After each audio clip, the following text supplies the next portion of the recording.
Praise the Lord. Greetings to you all in the name of our Lord and Savior Jesus Christ. Today's Bible verse, the Gospel according to St. Matthew chapter 20 verse 28. The Son of Man who did not come to be served but to serve and to give his life to redeem many people.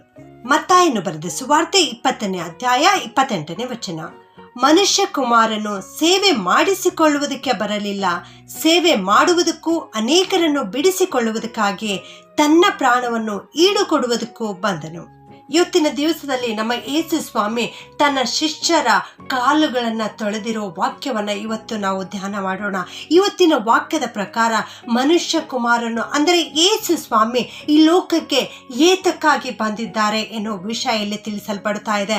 ಯೇಸು ಸ್ವಾಮಿ ಈ ಲೋಕಕ್ಕೆ ಬಂದಿರುವುದು ಸೇವೆ ಮಾಡುವುದಕ್ಕೆ ಎಂಬುದಾಗಿ. ಹೌದು, ಆತನು ದೇವಾದಿದೇವನು, ಆತನು ರಾಜಾದಿರಾಜನು, ಆದರೂ ಕೂಡ ಆತನು ಸೇವೆ ಮಾಡಿಸಿಕೊಳ್ಳುವುದಕ್ಕೆ ಬಂದಿಲ್ಲ, ಸೇವೆ ಮಾಡುವುದಕ್ಕೆ ಬಂದಿದ್ದಾರೆ ಮತ್ತು ಅನೇಕರನ್ನ ಬಿಡಿಸುವುದಕ್ಕೆ, ಪಾಪದಿಂದ ಬಿಡಿಸುವುದಕ್ಕೆ, ರೋಗದಿಂದ ಬಿಡಿಸುವುದಕ್ಕೆ, ಸೈತಾನನ ಬಂಧನದಿಂದ ಬಿಡಿಸುವುದಕ್ಕೆ, ಎಲ್ಲ ವಿಧವಾದ ಕೆಟ್ಟತನದಿಂದ ಬಿಡಿಸುವುದಕ್ಕೆ ಯೇಸು ಸ್ವಾಮಿ ಈ ಲೋಕಕ್ಕೆ ಬಂದಿದ್ದಾರೆ. ಅಷ್ಟೇ ಅಲ್ಲ, ಇನ್ನು ವಿಶೇಷವಾಗಿ ಏನೆಂದರೆ ತನ್ನ ಪ್ರಾಣವನ್ನು ಈಡುಕೊಡುವುದಕ್ಕಾಗಿ, ಅನೇಕರ ಪಾಪಗಳ ಕ್ಷಮಾಪಣೆಗಾಗಿ ತನ್ನ ಪ್ರಾಣವನ್ನು ಅರ್ಪಿಸುವುದಕ್ಕಾಗಿ ಯೇಸು ಸ್ವಾಮಿ ಈ ಲೋಕಕ್ಕೆ ಬಂದಿದ್ದಾರೆ. ಹೌದು, ಈ ವಾಕ್ಯದ ಪ್ರಕಾರ ಯೇಸು ಸ್ವಾಮಿ ಸೇವೆ ಮಾಡುವುದಕ್ಕೆ ಬಂದಿದ್ದಾರೆ ಎನ್ನುವ ವಾಕ್ಯವನ್ನ ಆತನು ಈ ಲೋಕದಲ್ಲಿರುವಾಗ ಪೂರ್ತಿ ಮಾಡಿ ತೋರಿಸುತ್ತಾರೆ. ಹೌದು, ಇನ್ನು ಪಸ್ಕ ಹಬ್ಬ ಮುಂದೆ ಇತ್ತು.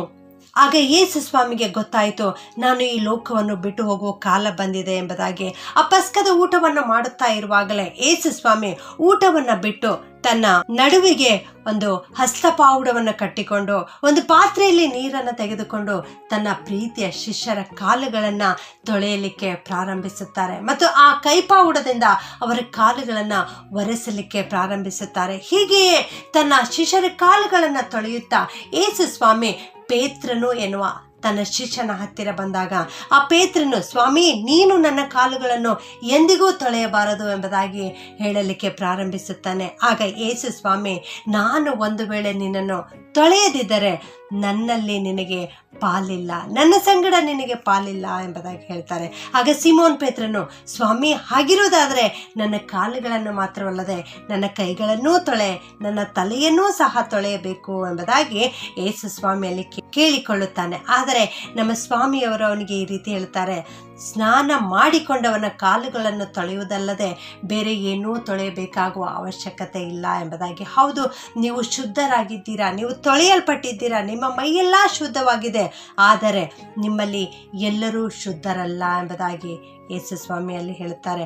ಹೌದು, ಈ ರೀತಿ ಯೇಸು ಸ್ವಾಮಿ ಹೇಳಿದ ಮೇಲೆ ತನ್ನ ಮೇಲ್ಹೊದಿಕೆಯನ್ನು ತಿರುಗಿ ಹಾಕಿಕೊಂಡು ಕೂತುಕೊಂಡು ಅವರಿಗೆ ಹೇಳ್ತಾರೆ ಏನೆಂದರೆ, ನೀವು ನನ್ನನ್ನು ಗುರು ಎಂಬುದಾಗಿ ಕರೆಯುತ್ತೀರಿ, ನೀವು ನನ್ನನ್ನು ಸ್ವಾಮಿ ಎಂದು ಕರೆಯುತ್ತೀರಿ. ಹೌದು, ಸರಿ, ನಾನು ಸ್ವಾಮಿಯೇ ಆಗಿದ್ದೇನೆ, ನಾನು ಗುರುವೇ ಆಗಿದ್ದೇನೆ ಎಂಬುದಾಗಿ ಹೇಳ್ತಾರೆ. ಈ ರೀತಿ ಯೇಸು ಸ್ವಾಮಿ ತನ್ನ ಪ್ರೀತಿಯ ಶಿಷ್ಯರ ಕಾಲುಗಳನ್ನು ತೊಳೆದಿರುವ ಕಾರಣವಾದರೂ ಏನಾಗಿರಬಹುದು? ಒಂದು, ತಾನು ಮಾದರಿಯ ಜೀವಿತವನ್ನ ಜೀವಿಸಿ ತೋರಿಸಿದ್ದಾರೆ. ಹೌದು, ನಾವೆಲ್ಲರೂ ನಾನು ಶ್ರೇಷ್ಠ, ನಾನು ಶ್ರೇಷ್ಠ ಎಂಬುದಾಗಿ ಹೇಳಿಕೊಳ್ಳಬಾರದು. ನಾವು ಒಬ್ಬರನ್ನೊಬ್ಬರು ಪ್ರೀತಿಸುವವರಾಗಿರಬೇಕು, ಒಬ್ಬರನ್ನೊಬ್ಬರು ಸೇವೆ ಮಾಡುವಂಥವರಾಗಿರಬೇಕು ಏನೋ ಮಾದರಿಯನ್ನ ಇಲ್ಲಿ ತೋರಿಸಿಕೊಡುವುದಕ್ಕಾಗಿ ನಮ್ಮ ಯೇಸು ಸ್ವಾಮಿ ಈ ರೀತಿ ಮಾಡಿದ್ದಾರೆ. ಹಾಗೆ ಇವತ್ತಿನ ವಾಕ್ಯದ ಪ್ರಕಾರ ಯೇಸು ಸ್ವಾಮಿ ಸೇವೆ ಮಾಡುವುದಕ್ಕೆ ಬಂದಿದ್ದಾರೆ ಏನೋ ವಾಕ್ಯವನ್ನ ಪೂರ್ತಿ ಮಾಡುವುದಕ್ಕಾಗಿ ಯೇಸು ಸ್ವಾಮಿ ಈ ರೀತಿ ತನ್ನ ಶಿಷ್ಯರ ಕಾಲುಗಳನ್ನ ತೊಳೆದಿದ್ದಾರೆ. ಇದು ಎಂಥ ಆಶ್ಚರ್ಯವಲ್ಲವೇ? ನಮ್ಮ ಯೇಸು ಸ್ವಾಮಿಯ ಕೈ ಇಡೀ ಬ್ರಹ್ಮಾಂಡವನ್ನ, ಆಕಾಶವನ್ನ, ಭೂಮಿಯನ್ನ, ಪರಲೋಕವನ್ನ ಸೃಷ್ಟಿಸಿರುವಂತಹ ಕೈಯಾಗಿದೆ. ನಮ್ಮ ಯೇಸು ಸ್ವಾಮಿಯ ಕೈ ಯಾರ ಮೇಲೆ ಇಟ್ಟಿದ್ದರೋ ಅವರೆಲ್ಲರೂ ಗುಣವಾದರು. ಅನೇಕ ರೋಗಿಗಳು ಯೇಸು ಸ್ವಾಮಿ ಹತ್ತಿರ ಬಂದಾಗ ಅವರನ್ನ ಮುಟ್ಟಿ ಆಶೀರ್ವದಿಸಿದಂಥ ಕೈ ನಮ್ಮ ಯೇಸು ಸ್ವಾಮಿಯ ಕೈಯಾಗಿದೆ. ಇವತ್ತು ಆ ಪಾಪಿಗಳಾದ ಶಿಷ್ಯರ ಪಾದಗಳನ್ನು ತೊಳೆದು ಯೇಸು ಸ್ವಾಮಿ ಅವರ ಅಶುದ್ಧ ಪಾದಗಳನ್ನು ತೊಳೆದಿದ್ದಾರೆ. ಇಂಥ ಒಂದು ಕೈ ನಮ್ಮ ಯೇಸು ಸ್ವಾಮಿಯ ಕೈಯಾಗಿದೆ. ಈ ಯೇಸು ಸ್ವಾಮಿಯ ಕೈಗೆ ಇವತ್ತು ನಾನು ನೀನು ಒಪ್ಪಿಸಿಕೊಡಬೇಕಾಗಿದೆ. ನಮ್ಮಲ್ಲಿರ್ತಕ್ಕಂಥ ಈ ಗರ್ವ ಎನ್ನುವಂಥದ್ದನ್ನು ನಾವು ಬಿಟ್ಟು ಬಿಡಬೇಕು. ನಾನು ಶ್ರೇಷ್ಠ ಅನ್ನುವಂಥದ್ದನ್ನು ಬಿಟ್ಟು ಬಿಡಬೇಕು. ನಮ್ಮ ಜೀವಿತದಲ್ಲಿರುವ ಈ ಗರ್ವಕ್ಕೆ ಕಾರಣವಾಗಿರ್ತಕ್ಕಂಥದ್ದನ್ನು ಬಿಟ್ಟು ಬಿಡಬೇಕು. ನನ್ನಲ್ಲಿಯೇ ಜ್ಞಾನವಿದೆ, ನನ್ನಲ್ಲಿಯೇ ಆಸ್ತಿ ಇದೆ, ನನ್ನಲ್ಲಿಯೇ ಸೌಂದರ್ಯವಿದೆ, ನನಗೇ ಎಲ್ಲ ಜನರು ಮಾನ ಕೊಡ್ತಾರೆ ಎನ್ನುವಂತಹ ಈ ಗರ್ವವನ್ನ ನಾವು ಬಿಟ್ಟು ಬಿಡಬೇಕು. ಈ ಅಹಂಕಾರದ ಜೀವಿತವನ್ನ ನಾವು ಬಿಟ್ಟು ಬಿಡಬೇಕು. ಎಲ್ಲ ಜ್ಞಾನ, ಆಸ್ತಿ, ಸ್ಥಾನ, ಮಾನ ಇದೆಲ್ಲವೂ ನಮ್ಮ ಯೇಸು ಸ್ವಾಮಿ ನಮಗೆ ಕೊಟ್ಟಿರ್ತಕ್ಕಂಥ ಕೃಪೆಯಾಗಿದೆ ಪ್ರಿಯರೇ. ಇದನ್ನು ನಾವು ಗ್ರಹಿಸಿಕೊಳ್ಳಬೇಕು.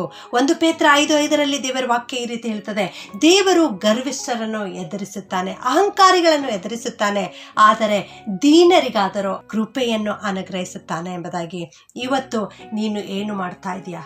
ನೀನು ನಾನೇ ಶ್ರೇಷ್ಠ ಎಂಬುದಾಗಿ ಗರ್ವದಿಂದ, ಅಹಂಕಾರದಿಂದ ಜೀವಿಸ್ತಾ ಇದೆಯಾ, ಅಥವಾ ದೀನನಾಗಿ ಯೇಸು ಸ್ವಾಮಿಯ ಬಳಿ ಬರುತ್ತಾ ಇದೆಯಾ? ಇಂದು ನೀನು ಯೇಸು ಸ್ವಾಮಿಯ ಬಳಿಗೆ ಬಾ, ಸ್ವಾಮಿ ನನ್ನನ್ನು ತೊಳೆ ಎಂಬುದಾಗಿ ಬೇಡಿಕೋ. ಕರ್ತನು ನಿನ್ನನ್ನು ತೊಳೆಯುತ್ತಾರೆ. ನಿನ್ನ ರಕ್ಷಕನು, ನಿನ್ನ ಯೇಸು ಸ್ವಾಮಿ ನಿನ್ನನ್ನು ತೊಳೆಯದೆ ಹೋದರೆ ಯೇಸು ಸ್ವಾಮಿಯ ಸಂಗಡ ನಿನಗೆ ಪಾಲಿಲ್ಲ. ಆದುದರಿಂದ ನನ್ನ ಪ್ರಿಯ ಸಹೋದರ ಸಹೋದರಿಯೇ, ನೀನು ಇಂದೇ ಯೇಸು ಸ್ವಾಮಿಯ ಬಳಿ ಬಾ. ನೀನು ಯೇಸು ಸ್ವಾಮಿಗೆ ಕೇಳಿಕೋ, ನನ್ನನ್ನು ತೊಳೆ ಎಂಬುದಾಗಿ. ಇದೇ ತಕ್ಕ ಸಮಯವಾಗಿದೆ, ತಡ ಮಾಡಬೇಡ. ಯೇಸು ಸ್ವಾಮಿಯ ಬಳಿ ಬಾ, ಯೇಸು ಸ್ವಾಮಿಯನ್ನು ಅಂಗೀಕರಿಸಿಕೋ, ನಿನ್ನ ಪಾಪಗಳನ್ನು ತೊಳೆ ಎಂಬುದಾಗಿ ಆತನ ಬಳಿ ಕೇಳಿಕೋ. ಯೇಸು ಸ್ವಾಮಿಯ ಹತ್ತಿರ ನೀನು ಬಂದಾಗ ಸ್ವಾಮಿ ನಿನ್ನ ಪಾಪಗಳನ್ನು ತೊಳೆಯುತ್ತಾರೆ. ಇನ್ನು ಮೇಲೆ ನೀನು ಕೂಡ ನಿನ್ನ ಸಹೋದರರ ತಪ್ಪುಗಳನ್ನು ಕ್ಷಮಿಸುವಂತವರಾಗಿರಬೇಕು. ಮತ್ತಾಯ 6ನೇ ಅಧ್ಯಾಯದಲ್ಲಿ ಯೇಸು ಸ್ವಾಮಿ ನಮಗೆ ಕಲಿಸಿಕೊಟ್ಟಿರೋ ಪ್ರಾರ್ಥನೆ ಏನಾಗಿದೆ ಅಂದರೆ, ನಮಗೆ ತಪ್ಪು ಮಾಡಿದವರನ್ನು ನಾವು ಕ್ಷಮಿಸಿದಂತೆ ನೀನು ನಮ್ಮ ತಪ್ಪುಗಳನ್ನು ಕ್ಷಮಿಸು ಎಂಬುದಾಗಿ ಪ್ರಾರ್ಥಿಸಲಿಕ್ಕೆ ಯೇಸು ಸ್ವಾಮಿ ನಮಗೆ ಕಲಿಸಿಕೊಟ್ಟಿದ್ದಾರೆ. ಹೌದು, ನಮ್ಮ ಜೀವಿತದಲ್ಲಿ ಯಾರು ತಪ್ಪು ಮಾಡ್ತಾರೋ ಅವರನ್ನ ನಾವು ಕ್ಷಮಿಸಿದಂತೆ, ಈಗಾಗಲೇ ನಾವು ಕ್ಷಮಿಸಿದ್ದೇವೆ, ಆದುದರಿಂದ ನೀನು ನಮ್ಮ ತಪ್ಪುಗಳನ್ನು ಕ್ಷಮಿಸು ಎಂಬುದಾಗಿ ನೀವು ಪ್ರಾರ್ಥನೆ ಮಾಡಬೇಕು ಎಂಬುದಾಗಿ ಇಲ್ಲಿ ಯೇಸು ಸ್ವಾಮಿ ಕಲಿಸಿಕೊಟ್ಟಿದ್ದಾರೆ. ಆ ರೀತಿ ನೀನು ಮಾಡ್ತಾ ಇದೀಯಾ? ನಿನ್ನ ಸಹೋದರನು ನಿನ್ನ ವಿರೋಧವಾಗಿ ಮಾಡಿರೋ ತಪ್ಪುಗಳನ್ನ ನೀನು ಕ್ಷಮಿಸಿದ್ದೀಯಾ? ನೀನು ಕ್ಷಮಿಸದೆ ಹೋದರೆ ನಿನ್ನ ತಂದೆಯಾದ ದೇವರು ಕೂಡ ನಿನ್ನ ತಪ್ಪುಗಳನ್ನು ಕ್ಷಮಿಸುವುದಿಲ್ಲ. ಆದ್ದರಿಂದ ನಿನ್ನನ್ನು ನೀನು ಎಚ್ಚರಿಕೆಯಿಂದಿರು, ಜಾಗ್ರತೆಯಿಂದಿರು. ನಿನ್ನ ಸಹೋದರನು ನಿನಗೆ ವಿರೋಧವಾಗಿ ತಪ್ಪು ಮಾಡಿದಾಗ ನೀನು ಅವನನ್ನು ಕ್ಷಮಿಸಿದ್ದೀಯಾ? ನಿನ್ನ ಸಹೋದರನು ತೆಗೆದುಕೊಂಡ ಸಾಲವನ್ನ ನೀನು ಅವನಿಗೆ ಬಿಟ್ಟು ಬಿಟ್ಟಿದೀಯಾ? ನಮ್ಮ ಪರಮ ಅರಸನು ಕೋಟಿಗಟ್ಟಲೆ ಸಾಲವನ್ನ ನಿನಗೆ ಬಿಟ್ಟು ಬಿಟ್ಟಿದ್ದಾನೆ. ಕೋಟಿಗಟ್ಟಲೆ ಪಾಪವನ್ನ ನೀನು ಮಾಡಿದಾಗ ಆ ಪಾಪವನ್ನ ಯೇಸು ಸ್ವಾಮಿ ಕ್ಷಮಿಸಿದ್ದಾರೆ. ನೀನು ನಿನ್ನ ಸಹೋದರನನ್ನ ಕ್ಷಮಿಸ್ತಾ ಇದೀಯಾ? ನಿನ್ನ ಸಹೋದರನ ಸಾಲವನ್ನ ನೀನು ಬಿಟ್ಟು ಬಿಡ್ತಾ ಇದೀಯಾ? ಇಂದು ನಿನ್ನನ್ನು ನೀನು ಪರೀಕ್ಷಿಸಿಕೋ.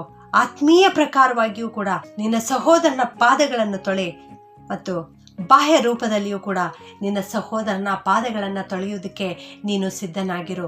ನಿನ್ನ ಸಹೋದರನು ಅಥವಾ ನಿನ್ನ ನೆರೆಯವನು ಯಾರೆಂದರೆ, ನಿಜವಾಗಲೂ ಯಾರು ಸಂಕಟದಲ್ಲಿದ್ದಾರೋ, ಬೇನೆಯಲ್ಲಿದ್ದಾರೋ, ಬೇಸರದಲ್ಲಿದ್ದಾರೋ, ಕಷ್ಟದಲ್ಲಿದ್ದಾರೋ ಅಂಥವರೇ ನಿನ್ನ ಸಹೋದರರು, ನಿನ್ನ ನೆರೆಯವರು ಆಗಿದ್ದಾರೆ. ಅಂಥವರ ಸೇವೆಗೋಸ್ಕರ ನಡುಕಟ್ಟಿಕೊಂಡು ನಿನ್ನ ಪ್ರೀತಿಯ ಕರ್ತನಂತೆ ನೀನು ಸೇವೆ ಮಾಡಲಿಕ್ಕೆ ಸಿದ್ಧವಾಗಿದೆಯಾ? ಅಂದು ಯೇಸು ಸ್ವಾಮಿ ತನ್ನ ಶಿಷ್ಯರ ಪಾದಗಳನ್ನು ತೊಳೆದು ನಮಗೆ ಮಾದರಿಯನ್ನು ತೋರಿಸಿಕೊಟ್ಟಿದ್ದಾರೆ. ನಾವು ಆ ರೀತಿ ಮಾಡಬೇಕೆಂಬುದಾಗಿ ಇವತ್ತು ನಾನು ನೀನು ಹಾಗೆ ಮಾಡಲಿಕ್ಕೆ ನಮ್ಮ ಪ್ರಿಯ ಕರ್ತನು ನಮಗೆ ಸಹಾಯ ಮಾಡಲಿ. ಪ್ರಾರ್ಥನೆ ಮಾಡಿಕೊಳ್ಳೋಣ. ಭೂಪರಲೋಕಗಳ ಒಡೆಯನಾಗಿರುವಂಥ ನಮ್ಮ ಪ್ರೀತಿಯ ಪರಲೋಕದ ತಂದೆಯೇ, ನಿಮಗೆ ಸ್ತೋತ್ರ ಉಂಟಾಗಲಿ ಸ್ವಾಮಿ. ನೀವು ಈ ಲೋಕಕ್ಕೆ ಬಂದಿರುವಂಥ ಉದ್ದೇಶವನ್ನ ನಮಗೆ ತೋರಿಸಿಕೊಟ್ಟಿದ್ದೀರಪ್ಪ. ನೀನು ಸೇವೆ ಮಾಡುವುದಕ್ಕೆ ಈ ಲೋಕಕ್ಕೆ ಬಂದಿದ್ದೀ ಅನ್ನೋ ವಾಕ್ಯವನ್ನು ಇವತ್ತು ಕಲಿಸಿಕೊಟ್ಟಿದ್ದೀರಿ ತಂದೆಯೇ, ನಿಮಗೆ ಸ್ತೋತ್ರಪ್ಪ. ಅದೇ ರೀತಿಯಲ್ಲಿ ಸ್ವಾಮಿ ನಾವೆಲ್ಲರೂ ಕೂಡ ಇತರರಿಗೆ ಸೇವೆ ಮಾಡುವವರು, ಇತರರ ತಪ್ಪುಗಳನ್ನು ಕ್ಷಮಿಸುವವರು ಆಗಿರಬೇಕು ಕರ್ತನೆ. ಆ ರೀತಿಯಾಗಲಿಕ್ಕೆ ನಮಗೆ ಕೃಪೆ ಮಾಡು ಸ್ವಾಮಿ. ನಾವೆಲ್ಲರೂ ಕರ್ತನೆ ಇವತ್ತು ನಿನ್ನ ಪಾದದಲ್ಲಿ ಬಂದಿದ್ದೇವೆ ಸ್ವಾಮಿ. ನಮ್ಮ ಪಾಪಗಳನ್ನು ಕ್ಷಮಿಸು, ನಮ್ಮನ್ನು ತೊಳೆ, ನಮ್ಮನ್ನು ಶುದ್ಧಗೊಳಿಸು. ನಮಗಾಗಿಯೇ ನೀನು ನಿನ್ನ ಪ್ರಾಣವನ್ನು ಈಡುಕೊಡುವುದಕ್ಕೆ ಈ ಲೋಕಕ್ಕೆ ಬಂದಿದ್ದೀಯಪ್ಪ. ನಮಗಾಗಿ ನಿಮ್ಮ ಪ್ರಾಣವನ್ನ ಶಿಲ್ಬೆ ಮೇಲೆ ಅರ್ಪಿಸಿದ್ದೀರಿ ದೇವಾ, ಅದಕ್ಕಾಗಿ ಸ್ತೋತ್ರ ಸ್ವಾಮಿ. ನಿಮ್ಮ ಪರಿಶುದ್ಧ ರಕ್ತದಿಂದ ನಮ್ಮನ್ನು ತೊಳೆದು ಶುದ್ಧಿಗೊಳಿಸಬೇಕಾಗಿ ಯೇಸುವಿನ ನಾಮದಲ್ಲಿ ಬೇಡುತ್ತೇನೆ ತಂದೆಯೇ, ಆಮೆನ್.